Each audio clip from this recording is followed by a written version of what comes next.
gue udah near death experience banget. Gue kehilangan suara gue sempet lumpuh 2 bulan di rumah sakit. Udah nggak ada harapan lah. Bahkan waktu itu gue juga udah sampai ngepost di Instagram gue bahwa kayak gue mau pamit deh dari dunia musik gitu kan. Kalau lo jatuh cinta sama orang, lu jangan biarin diri lo larut tenggelam dulu nih. Kayak lo harus apa ya? Coba pelan-pelan menyelaminya ke sekitar juga supaya lo nggak larut dalam suatu hal yang mungkin sebenarnya emang nggak baik buat lo.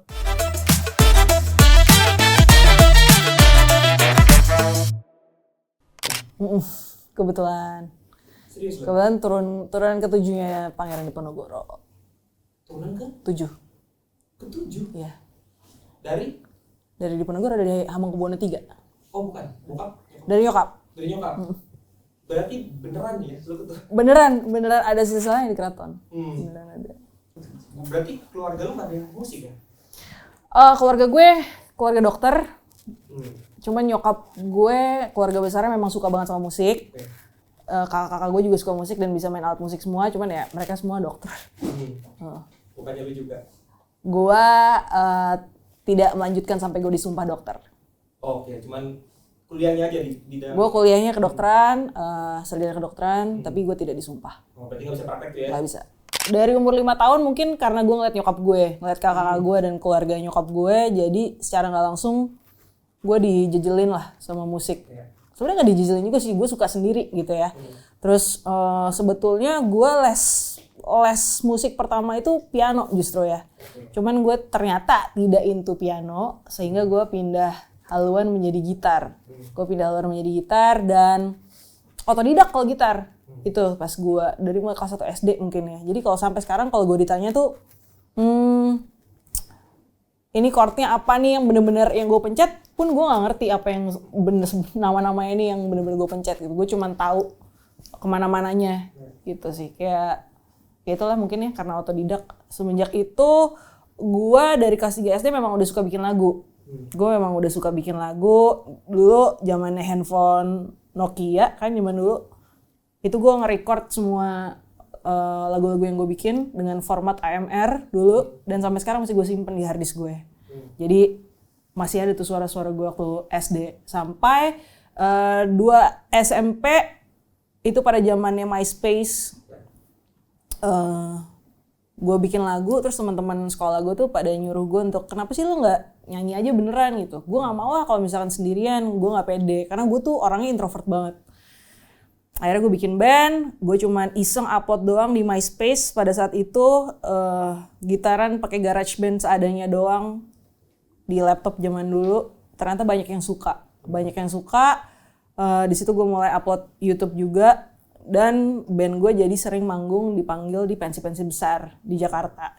Itu berarti tahun 2008. Tahun 2008 gue kesana kemari, gue juga ngalamin lah audisi pensi. Di awal-awal pertama gue ngeband tuh ya ditolak. Gue kayak pulang sekolah tuh pakai seragam SMP kan, SMP negeri lagi kan, bawa matahari, ditolak gitu. Sampai akhirnya, nah gue tuh orangnya agak ambisius juga sih sama mimpi gue.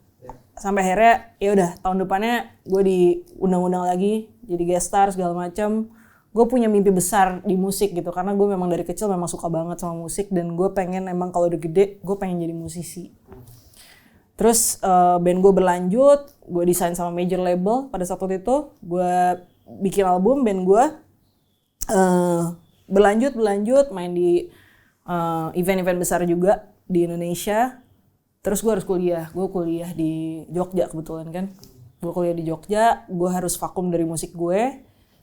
Balik dari Jogja, setelah kelar kuliah, gue mulai bikin video tuh. Waktu itu zaman-zamannya Indomusikgram dan segala macem ya. Gue upload video di situ, ternyata di repost sama akun-akun musik dan artisnya sendiri. Nah, itu ngebuat gue jadi kayak aktif banget tuh bikin konten cover pada saat waktu itu. Jadi, semenjak gue balik tuh gue meninggalkan band gue lah. Walaupun sampai sekarang bandnya sih nggak bubar. Terus, gue jadi banyak kerja sama brand-brand. Jadi gue sebagai influencer juga pada saat waktu itu. Tapi gue berpikiran sampai kapan gue mau jadi artis cover gitu. Toh juga gue emang suka nulis lagu, kenapa gue nggak berjuang sendiri. Akhirnya 2018 gue rilis single gue, judulnya Harap Dalam Waktu, yang nge-produce itu Astaran sama Handi Soul Vibe. Lagunya lagu gue. Terus gue berpikir gue waktu itu tergabung dalam sebuah manajemen dan gue ngerasa kok gini-gini aja ya, gue udah gabung ke manajemen kok kayak nggak ada dampaknya buat gue pada saat waktu itu. Sampai akhirnya gue berpikir kenapa gue nggak mencoba reconnect dengan link-link gue yang gue punya saat gue siaran, karena gue dulu siaran kan 4 tahun di Mustang, 4 tahun dari gue SMA.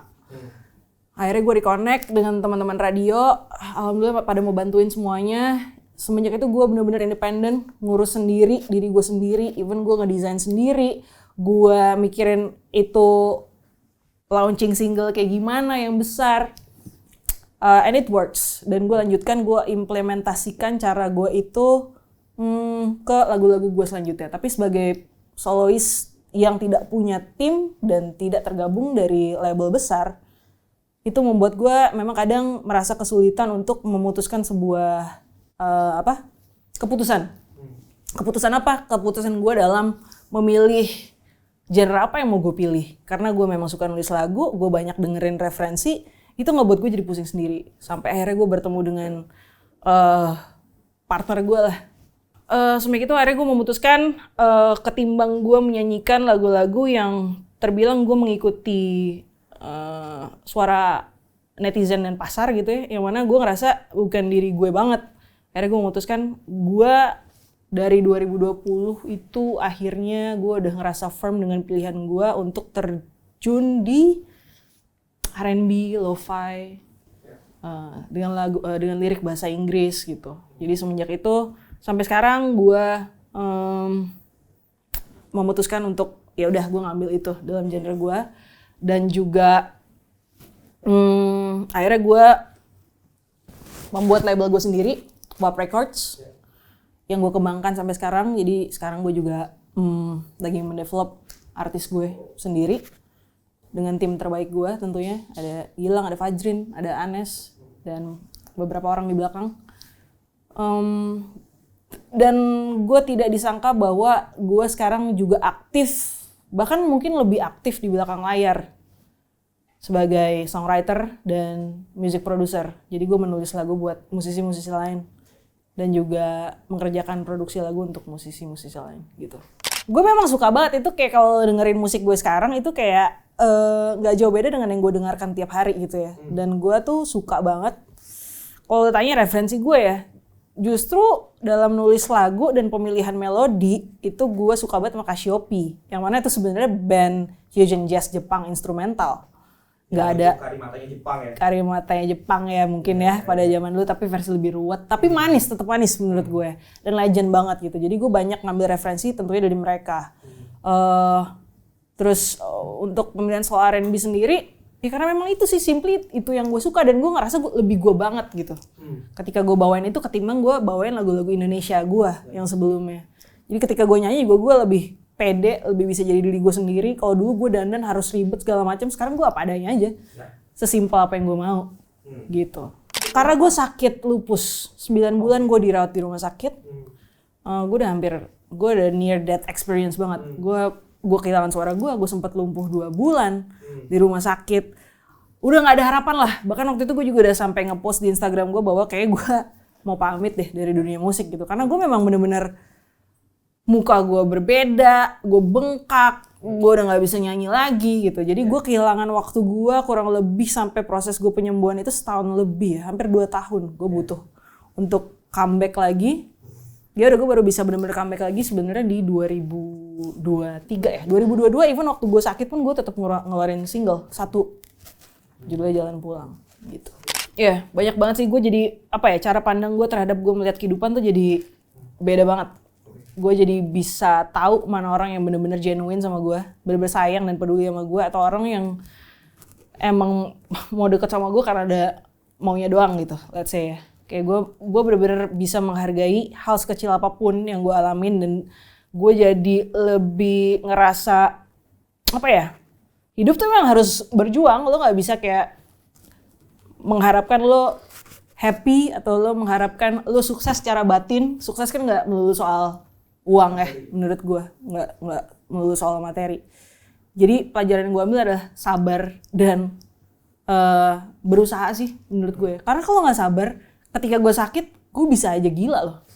Mental gue kena, gue nggak ketemu siapa-siapa selain orang tua gue selama 9 bulan itu. Gue kehilangan yang tadi gue aktif bermusik segala macem, blek hilang tiba-tiba. Gue nggak bisa ketemu teman-teman gue. Dan menurut gue itu sih yang gue jadi lebih lebih mawas diri dan tahu limitasi untuk diri gue sendiri. Kalau gue sekarang udah ngerasa capek, gue nggak mau maksain gitu sih. Dan lebih tahu mana prioritas gitu. Simply waktu itu di kontak sama Mas Igun Sudarmono untuk Ren bisa nggak ngerjain bumpernya AMI Awards ya. Ya udah kita simply ngerjain aja dan kita bikin waktu itu bumpernya yang kita berusaha menyatukan apa yang what's happening di industri pada tahun lalu. Jadi kalau didengerin mungkin suaranya nggak terlalu yang grande banget gimana, tapi yang kedengaran mungkin agak indie juga ya bunyinya gitu. Jadi sesimpel itu sih sebenarnya. Tapi alhamdulillah kita bisa dapat kesempatan itu sih. Gue terjebak di dalam sebuah hubungan. Iya, gue ngerasa gue terjebak dalam sebuah hubungan yang mempunyai dua sisi buat gue pribadi ya. Gue merasa di satu sisi ini adalah hubungan yang sempurna di mata gue. Seseorang ini adalah orang yang gila, gue beruntung banget ngedapetin orang ini gitu. Tapi di sisi lain gue tuh terlalu larut dan tenggelam dengan perasaan gue sendiri sampai gue nggak sadar bahwa gue udah disakitin sebegitunya sama orang ini. Kadang kita nggak sadar bahwa kita menjalani sebuah hubungan yang sebenarnya udah nggak sehat lagi buat kita dan kita sulit untuk beranjak. Cuman karena kita merasakan udah sayang segitunya, takut kehilangan, takut sama kebiasaan-kebiasaan yang udah biasa dilakuin bareng gitu ya. Jadi semua itu di otak gue pada saat gue bikin lagu itu kebingungan dan tanda tanya aja sampai gue nggak tahu harus kayak gimana lagi. Akhirnya udah gue tuangkan dalam lagu I Don't Know. Proses pengerjaannya cepet banget. Untuk lagunya sendiri mungkin gue bikin nggak nyampe sejam mungkin ya.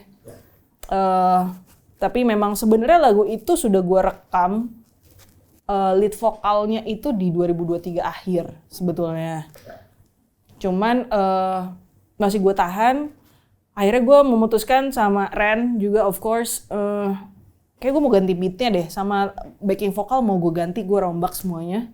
Akhirnya kita ada perombakan aransemen, sehari jadi juga waktu itu. Langsung take, ya udah langsung mixing, mastering. Gue bilang ini jadi single pertamanya UAP di 2025. Ya udah gitu. Sesimpel itu lagunya cuma 2 menit 50 detik doang. Oh tentu, soal kehidupan sih. Karena menurut gue, dengan gue memilih jalan gue sebagai musisi, itu adalah sebuah perjuangan, udah pasti. Kedua, gue punya tanggung jawab besar kepada orang tua gue. Orang tua gue jelas pasti dong pengen anaknya tiga-tiganya dokter semua gitu. Dengan gue memilih jalan ini berarti gue harus punya konsistensi yang tinggi juga. Seberapa seriusnya gue untuk terjun di dalam dunia musik gitu. Makanya gue berpikir di sini, kalaupun gue uapui dia adalah idealisme gue sendiri sekarang ya. Tapi untuk gue punya cita-cita besar untuk bagaimana gue bisa berguna untuk industri musik ini sih. Lebih ke situ. Gue gak peduli gue di depan atau di belakang, tapi apa yang bisa gue lakukan untuk industri ini. Lebih ke situ sih. Dan menurut gue itu tanggung jawab yang besar, butuh kesabaran yang besar juga, butuh modal yang besar juga. Ya karena balik lagi gue tidak didukung siapa-siapa gitu. Tapi alhamdulillah gue punya tim terbaik yang Masya Allah, alhamdulillah selalu ada di samping gue, kita mau maju bareng-bareng, itu yang harus gue syukurin sih. Benar, dan ya fun fact-nya adalah setiap lagu yang gue tulis untuk UAP adalah kisah gue. Ya, yang nanti akan gue tuangkan di album gue tahun ini.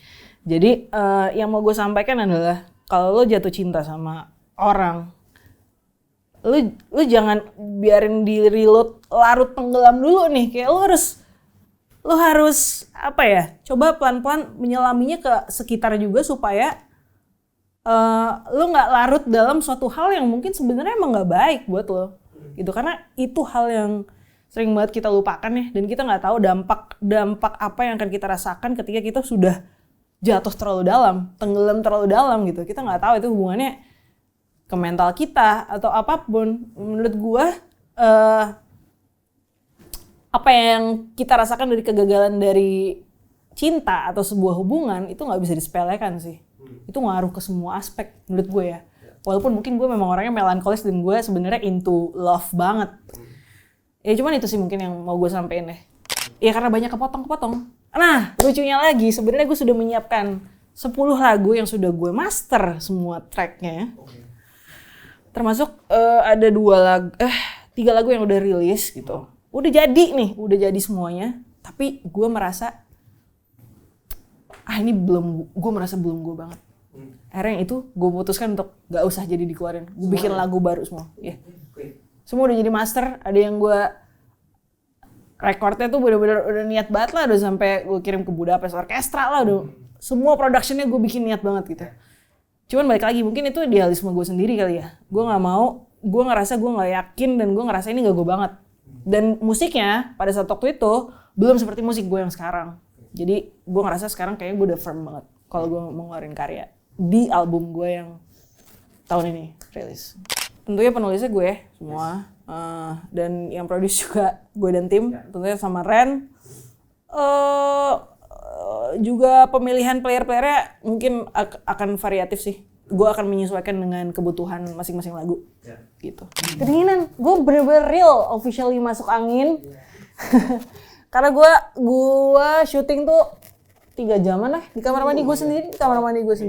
Sini, bisa. 3 jam dengan tim sederhana. Waktu itu gue diskusi dulu sama Fajrin.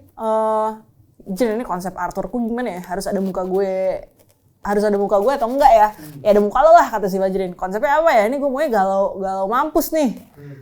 Lu tenggelam aja yuk di bak, katanya dia. Terus akhirnya kita cari-cari konsepnya. Ya udah, jadi tim eksekusinya selain gue cuma 3 orang berarti.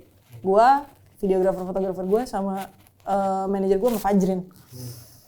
Terus ya udah, gue pikir udahlah daripada ribet gue sewa hotel apa segala macam, kenapa nggak di kamar mandi gue sendiri aja.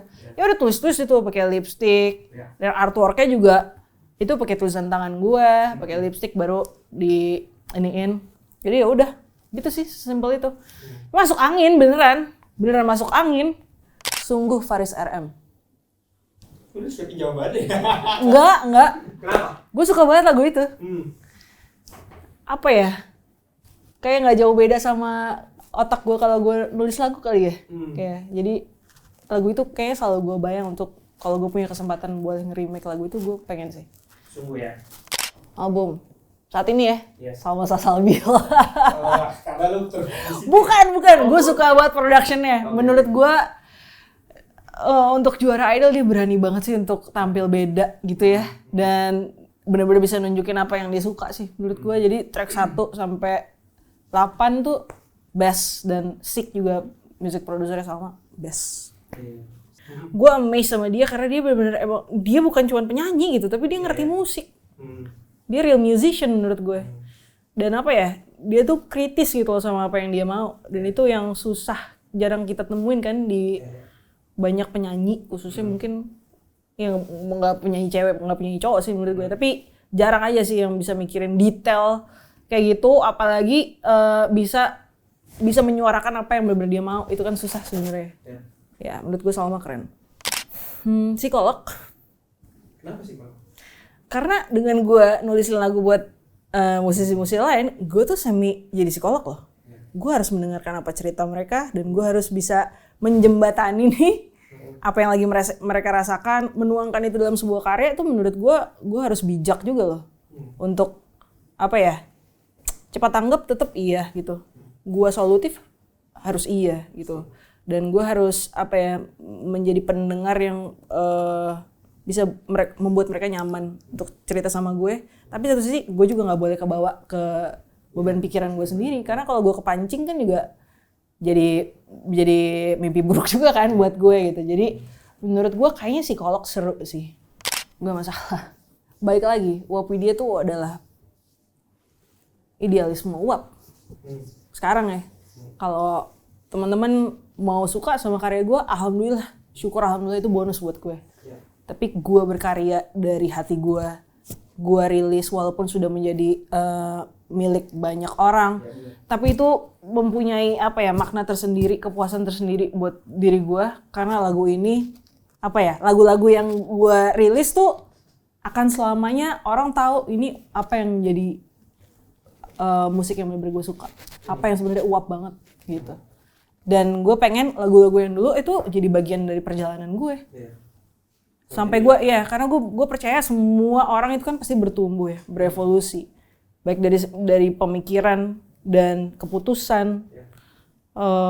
Jadi menurut gue, semua itu perjalanan dan gue gak apa-apa. Orang mau suka, alhamdulillah, enggak juga gak apa-apa.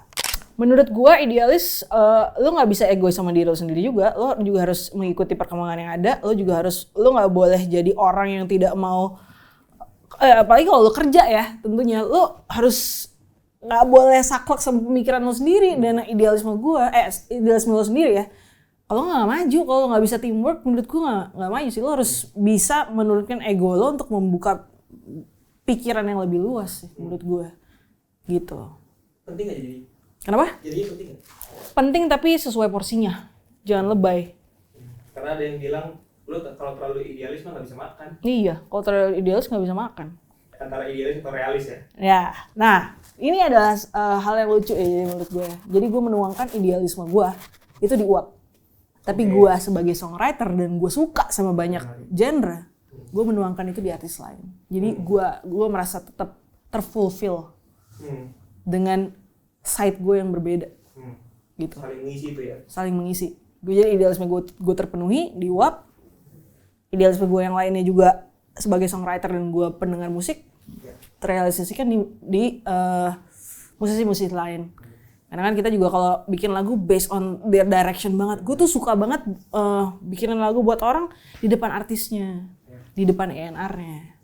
Sehingga apa yang gue buat itu benar-benar mereka rasakan, itu jadi lagu mereka sendiri gitu. Karena kan pasti akan beda rasanya. Dan gue pasti tanya, ini direction-nya mau kemana? Referensimu seperti apa? Sedetail mungkin tuh itu jadi lebih memudahkan gue untuk bikin lagu sih.